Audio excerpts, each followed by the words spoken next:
ndagira ngo mbabwire ngo Imana yarambwiye ngo muri iyi minsi abantu bari guhanura ariko bagahanurira ku bibembe, abantu bakabwiriza ariko bakabwiriza bafite ibibembe, abantu bakayobora umukumbi w'Imana ariko bakawuyobora bafite ibibembe, mbese bakerekwa ariko bafite iki? Bafite ibibembe. Ndagira ngo ibibembe biruhije abantu biri mu byiciro.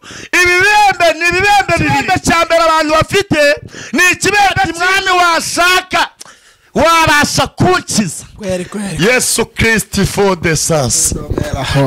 Ati ndabishaka tsira uwo mwanya ibibembe bye birakibembe yararuhijwe n'ibyaha n'ibibembe byo mu mutima nuko yapfukamiye Yesu bye birakira. Umva mama, Imana irambwiye ngo waruhijwe n'ikibembe cyo kuribwa no mu uyu mwanya Imana irambitse ibiganza ku buzima bwa murwayi bwo mu nda burakiza. Umva papa, wari ufite ikibazo cy'umugongo wari ukuruhije, icyo nacyo ni ikibembe, ariko ndagira ngo nkubwire ngo Imana igukira icyo kibembe cy'umugongo. Wari ufite ikibembe cyo kuribwa n'igifu, Imana igukirira ubwo burwayi bw'igifu. Ufite ikibembe cyo kuribwa n'umutwe udakira, wari ufite uburwayi bwa diabete bwari bukurije warivuze byaravuduko, icyo nacyo ni ikibembe. Ufite ikibembe cya kanseri idafashe, icyo nacyo ni ikoze ku buzima bwawe. Icyo kibembe cyari kikuruhisha ntabwo kizongera kuza ku buzima bwawe. Nini talala sima yaga n'amaguru warivuje byaranze, iyo ni imitego n'amahembe baguterera. Imana ivuganye nanjye ngo iyo mitego bagiye bagutega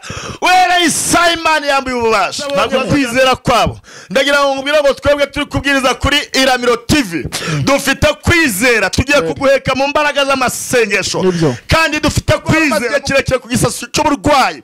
Nubwo wari umaze igihe kirekire utava ahuri, haleluya, ariko ndagira ngo nkubwire ngo ubwo burwayi wari urwaye uyu munsi Yesu arabugukiza. Imana arangije, Yesu abonye kwizera ko bari bahetse icyo kirema, haleluya, abwira icyo kirema ati mwana wanjye humura, ibyaha byawe urayobora. Ndagira ngo mbabwire ngo Yesu ntiyakora ikosa ryo kugukiza uburwayi ataragukiza ibyaha.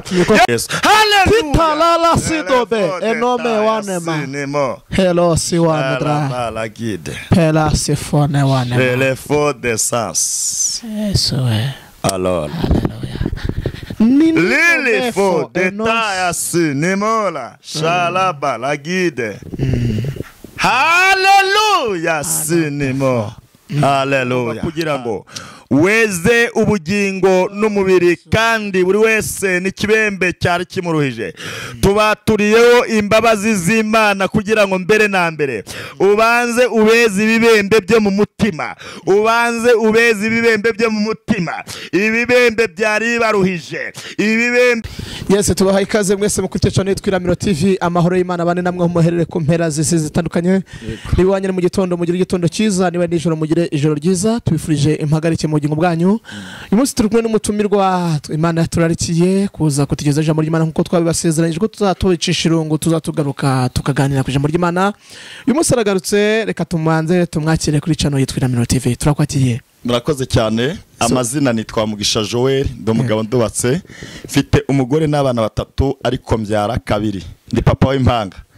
Kavukire ni Rusizi ariko ndi kubarizwa Gasabo. Idini ni ADPR. Muri ADPR wacu hari cyo bise itorero. Itorero ni Kami, paruwasi ni Kinyinya. Uwiteka aduhane umugisha. Murakoze. Hanyuma watangira dusengera Imana, unatubwira iki Imana. Uri Imana y'amahoro, uri Imana ikiranuka, uri Imana iri hejuru y'amajuru, uri Imana yabayeho byose bitarabaho, uri Imana yandikira idendeza inyanja, uri Imana y'imbaraga, uri Imana y'ubushobozi, uri Imana y'icyubahiro. Nyemerera Uwiteka nyagora ku ngoma ndi imbere yawe Kristo, nje kuri Iramiro TV. Unyemerere data wa twese uri mwijuru. Haleluya. Unyemerere Kristo ijambo ngiye kugeza ku bwoko bwawe rigire aho ribakura, rigire naho ribageza. Imbaraga z'ijuru zururuke ntabari nge ahubwo habe wowe. Imana ishimwe, uze uvugire muri nge, uze ukorere muri nge nyagora ku ngoma. Izina ryawe rihabwe icyubahiro mu izina rya Yesu Kristo. Amen. Amen. Munyemerere dusome ijambo ry'Imana Imana ishize ku mutima wanjye uyu mwanya kugira ngo tubashe kurisengeramo. Iri jambo rifite umutwe uvuga ngo Yesu akiza umubembe. abavuga butumwa tujya twishakira indi mitwe cyangwa se izindi teme, ariko iri jambo rifite umutwe uvuga ngo Yesu akiza iki? Akiza umubembe. Amanutse kuri uwo musozi abantu benshi baramukurikira, maze haza umubembe aramwegera aramupfukamira aramubwira ati mwami washaka wabasha kunkiza. Yego. Arambura ukuboko amukora bati ndabishaka akira. Uwo mwanya ibibembe bye birakira. Yesu aramubwira ati genda. Haleluya. Yesu aramubwira ati wirinde ntugire ubibwira, ahubwo genda wiyereke umutambyi uturi turo Mose yategetse ribabera ikimenyetso cyo kubahamiriza ibyo. Amen. Dusoreze muri Matayo ibice 9 umurongo waho wa mbere. Nanone iri jambo rifite umutwe uvuga ngo Yesu akiza ikirema gihetswe na bane amaze kukibabarira ibyaha.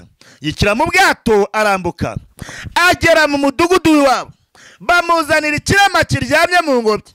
Nuko Yesu abonye kwizera kwabo abwira icyo kirema ati mwana wanjye humura, ibyaha byawe urabibabariwe. Abanditsi bamwe baribwira bati uyu arigereranyije. Haleluya. Ariko Yesu amenya ibyo bibwira, arababaza ati ni iki kibateye kwibwira ibitandukanye mu mitima yanyu? Icyoroshye ni ikihe? Ni ukuvuga ati ibyaha byawe urabibabariwe, cyangwa ati byuka ugende, ariko mumenye yuko umwana w'umuntu afite ubutware mu ijuru no mu isi bwo kubabarira abantu ibyaha. Nuko abwira icyo kirema ati byuka wikorere ingobyi yawe utahe. Arabyuka aragenda arataha. Amen. Bene data, ndagira ngo mbabwire ngo Imana yarambwiye ngo muri iyi minsi abantu bari guhanura, ariko bagahanurira ku bibembe.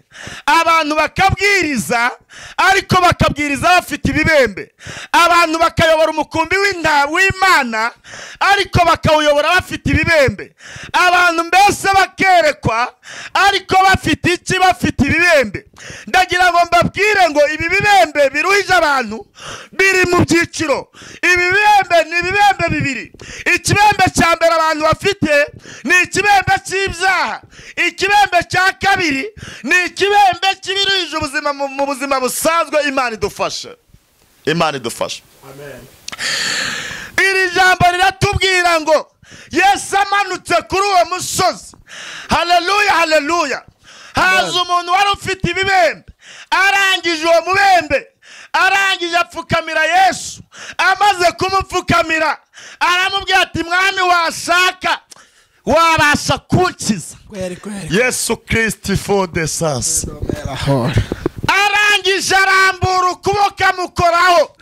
Arangije aravuga ati ndabishaka akira. Uwo mwanya ibibembe bye birakira. Ikimenyetso kikwemeza ko uyu mubembe yararuhijwe n'ibyaha n'ibibembe byo mu mutima, nuko yapfukamiye Yesu Kristo. Yesu amaze kureba gupfukama kwe, amaze kumukiza ibibembe by'ibyaha. Haleluya. Amen. Arangije amukora ku maguru. Aravuga ati nibyo bibembe by'umubiri wari ufite, uyu mwanya ndategetse kira. Uwo mwanya ibibembe bye birakira. Umva mama, Imana irambwiye ngo waruhirijwe n'ikibembe cyo kuribwa no mu nda. Uyu mwanya Imana irambitse ibiganza ku buzima bwawe, mu burwayi bwo mu nda burakiza. Amen. Umva papa, wari ufite ikibazo cy'umugongo wari ukuruhije. Icyo nacyo ni ikibembe, ariko ndagira ngo nkubwire ngo Imana igukira icyo kibembe cy'umugongo. Wari ufite ikibembe cyo kuribwa n'igifu, Imana igukirira ubwo burwayi bw'igifu. Wari ufite ikibembe cyo kuribwa n'umutwe udakira, ndafashijwe Joel. Icyo nacyo ni ikibembe. Wari ufite uburwayi bwa diabete bwari bukurije, warivuze byaraze, icyo nacyo ni ikibembe Imana yakigukijije. Wari ufite ikibembe cy'umuvuduko, icyo nacyo ni ikibembe. Wari ufite ikibembe cya kanseri, ndafashijwe, icyo nacyo ni ikibembe. Uyu mwanya Imana irategetse ikoze ku buzima bwawe icyo kibembe cyari kikuruhisha ntabwo kizongera kuza ku buzima bwawe. Nini talala sima wari ufite ikibembe cyo kuribwa n'igifu cyari cyarakuzengereje, ariko Imana ivuganye nango igiye gucyo kibembe Imana irakigukijije. Imana ihembazwe kweli.